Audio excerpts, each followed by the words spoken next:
السلام علیکم. یہ برین فارمیسی ہربنسپورہ مور بازار میں ہے. تو یہاں پہ ایک واردات ہوئی ہے، دھوکے کی واردات. یہ شخص آیا ہے، اس کے ساتھ یہ دوسرا ہے. اس شخص نے لیکٹوجن کا ڈبہ منگوایا ہے دکاندار سے، تو اپنی جیب سے 5,000 کا نوٹ نکالا ہے اور اس سے قیمت پوچھی ہے اور ادائیگی کر دی ہے. یہ دیکھیں 5,000 کی ادائیگی فوراً کر دی.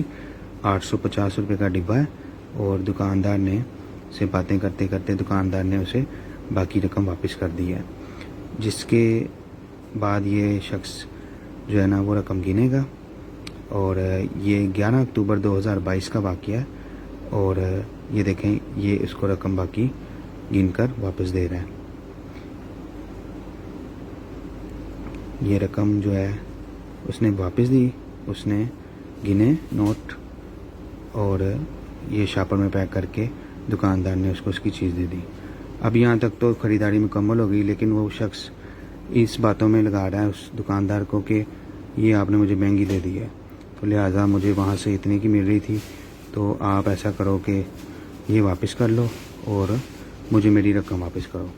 یہ دیکھیں واپس بقایا پیسے دے دیے، 5,000 کا نوٹ واپس لے لیا.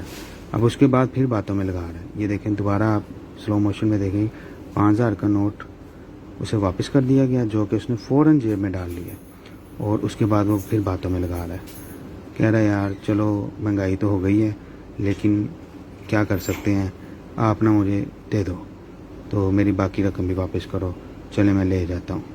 تو یہ اپنے رقم کی دوبارہ گنتی کر کے اس سے پورے پیسے کر کے 850 میں سے جو کاٹ کے باقی جو بچتے ہیں 4150، تو وہ رقم مکمل کر کے تو کہتا ہے ٹھیک ہے یار چلے میں جا رہا ہوں. تو اسی طرح اس نے اپنی رقم 5,000 اور چیز بھی لے گیا. تھوڑی دیر بعد دکاندار کو احساس ہوتا ہے کہ یار اس نے 5,000 بھی نہیں دیا اور اپنی چیز بھی لے گیا. تو اس طرح باتوں میں لگا کر دھوکہ بازی کرتے ہوئے یہ اس ہفتے کا تیسرا واقعہ ایک قلندر پورہ بازار میں ہوا ہے، ایک ہربنسپورہ مور بازار میں ہوا ہے، ایک پھٹیں والی پلی بازار میں ہوا ہے. لہٰذا احتیاط کریں.